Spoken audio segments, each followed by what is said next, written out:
ప్రస్తుత ప్రభుత్వం యొక్క తెలివి తక్కువ, అసమర్థ, అవివేక, చెవట విధానాల వల్ల, అర్భకత్వం వల్ల ఈ దరిద్రం మన రాష్ట్రానికి వచ్చింది. ఒకటే మాటలో చెప్పానంటే ఏం కనబడుతుందండి? 2014 కన్నా ముందు తెలంగాణలో ఏ గోస, ఏ ఏడుపు, ఏ బాధ, ఏ మంచినీళ్ళ ట్యాంకర్లు, ఏ బిందెల కొట్లాటలు, ఏ కాలిపోయిన మోటార్ల రిపేర్లు వేలాదిగా లక్షలాదిగా ఏ సీన్ అయితే 2014 ముందు కనబడతా ఉండేనో మళ్ళీ అదే సీన్ పునరావృతమైంది. ఎందుకంటే ఈ ప్రభుత్వం అనేకమైనటువంటి అడ్డగోలు హామీలు టెంప్ట్ చేసి పాపం మంచిగున్న వాళ్ళ నోట్లే మట్టి కొట్టింది. అన్ని మోసాలే, ఏ ఒక్క మాట కూడా నెరవేర్చలే, ఏ ఒక్క హామీ కూడా నెరవేర్చలే. మళ్ళా సిగ్గు లేకుండా మళ్ళీ ఇయ్యాలో 4-5 హామీలు ఇచ్చినాడు. అది ఎవరిని ఉద్ధరించడానికో నాకు అర్థం కాదు. ఇవాళ పంటలు ఎండని జిల్లా లేదు, కరెంటు మోటార్లు కాలని జిల్లా లేదు మొత్తం యావత్తు తెలంగాణలో. అందుకే పాత తెలంగాణ మళ్ళా పునరావృతమైంది.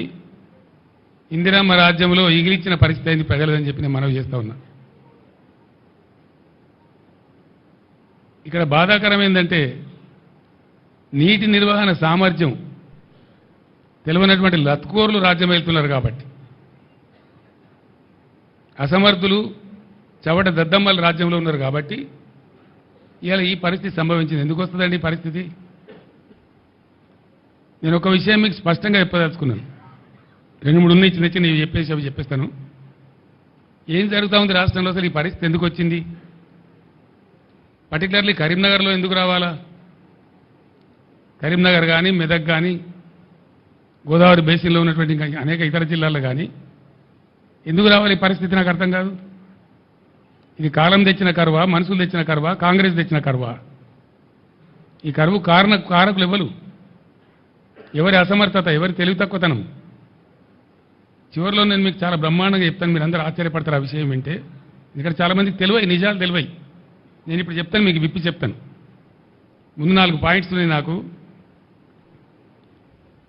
ఇలా వీళ్ళు ఇట్లే కిరికిరి మాటలు, అడ్డగోలు మాటలు, తొండి మాటలు, ఏదో ఇతరుల మీద ఆరోపణలు పెట్టి తప్పించుకోవాలని చూస్తూ ఉన్నారు కానీ తప్పించుకోలేరు.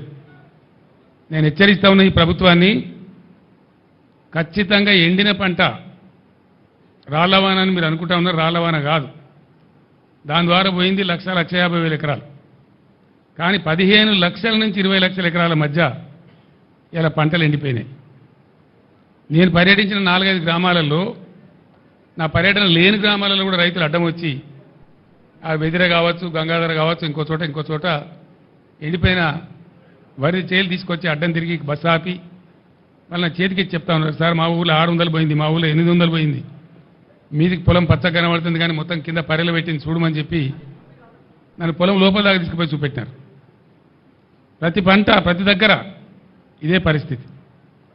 దీనికి ఏంది? నీటి నిర్వహణ సామర్థ్యం లేక, దాన్ని ఎట్లా వాడానో తెలియక, వైఫల్యం, ప్రభుత్వ వైఫల్యం ఒక కారణం.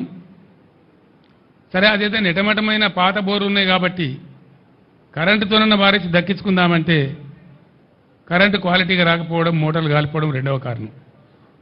వెరసి ప్రభుత్వ వైఫల్యం వల్లనే ఇలా పంటలు ఎండినాయి. కొంతమంది అసమర్థులైనటువంటి మంత్రులు వర్షపాతం తక్కువటే మా మీద బదనాం పెడుతున్నారు అని మాట్లాడుతూ ఉన్నారు. అది పూర్తి శుద్ధ తప్పు. కొన్ని జిల్లాల్లో 7%, కొన్ని జిల్లాల్లో 16%, దాదాపు 20-25 జిల్లాలలో, ఉత్తర తెలంగాణ జిల్లాలలో, ముఖ్యంగా కరీంనగర్ లాంటి జిల్లాలో నార్మల్గా కురవాల్సిన దానికంటే అధిక వర్షపాతం కురిసింది. ఎక్కువ రెయిన్ఫాల్ ఉండగా కూడా ఈ పరిస్థితి ఎందుకు వచ్చింది అంటే పూర్తిగా ప్రభుత్వ అసమర్థత, ప్రభుత్వ వైఫల్యం తప్ప దీనికి వేరే కారణం లేదు. ఇక్కడ బాధ కలిగే విషయం ఏంటంటే, నేను కూడా దుఃఖంతో చెప్తున్న మాట ఏంటంటే, కాలం కాకపోతేనేమో రైతు ఇంత నష్టపోడు, కాలం కాలేదని దేవుణ్ణో ధర్మాన్నో తిట్టుకుంటాడు, పంట వేయడు.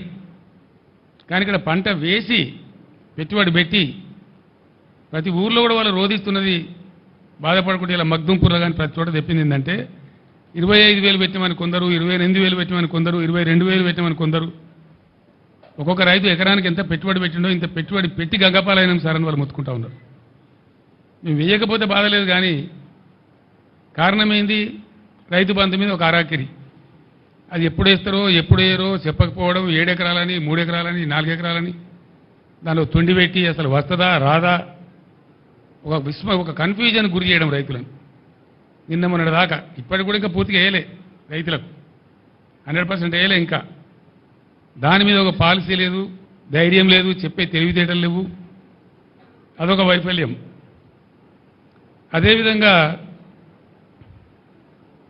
నేను మొన్న మాట్లాడితే ఇంత గలీజ్గా అంటే ఒక ముఖ్యమంత్రి స్థాయిలో 100 రోజులలో 200 మంది రైతులు చచ్చిపోయిన 200 పైచీలు కానీ నేను చెప్తే 48 గంటల్లోగా ఇవ్వండి, మేము వాళ్ళకు నష్టం ఇస్తామని చెప్పినారు.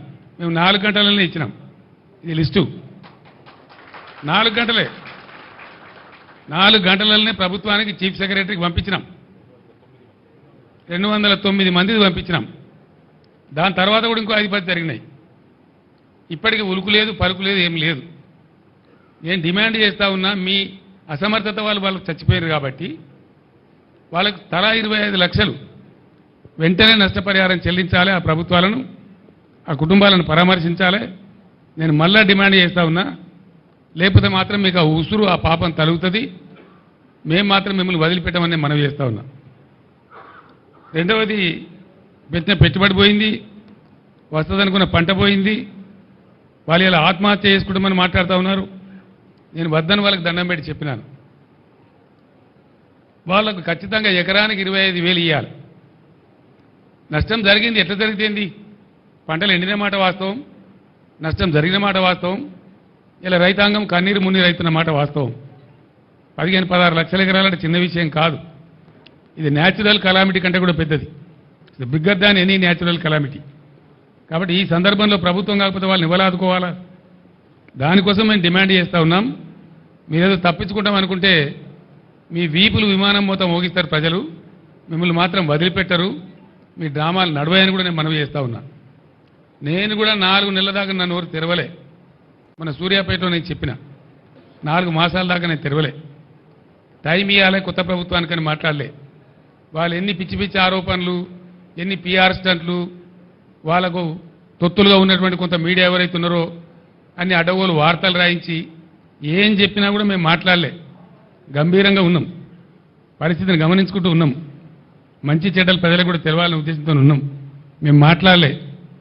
మేము చెప్పేది ఇలా ఎండిపోయిన పంటలు వట్టిగా తమాషగా చెప్తే మీకు ఎండిపోయిన పంటలు రైతులు ఇచ్చిన ఫోటోలు ఇవి. మేము తీసినవి కావు. మేము పోయే వరకే పెట్టుకొని ఉన్నారు వాళ్ళు. మేము పోయిన గ్రామాలలో ఎన్ రూట్లో పెట్టుకొని ఉన్నారు. ఇగో ఈ విధంగా ఎండిపోయినాయి పంటలు, ఇంత భయంకరంగా ఎండిపోయినాయి.